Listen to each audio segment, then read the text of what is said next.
MeghalayaPost.news.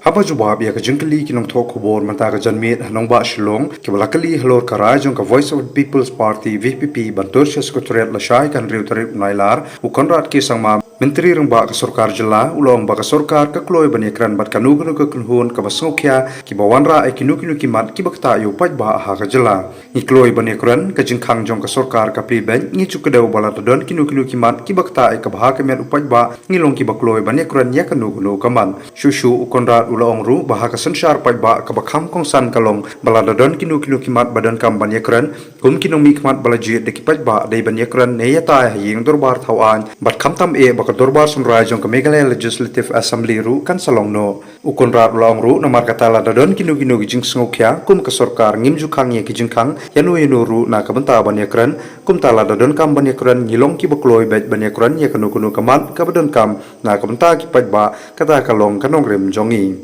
You can have that discussion with the SP and the DC. They will be briefing you. But how do you see this march? Again, as I said, DC and SP. No, not law and order, the issues. As I said, we have always opened a discussion. We have always mentioned that if there's any issues that are there, we are always ready to discuss any issue. And more importantly, the democratic process that is always followed is that these discussions are held in the assembly, and the session is coming very soon. So therefore, if there are any concerns, that is the correct platform, the right platform to take it up. But apart from that also, as a government, we have never closed our doors to any kind of discussion.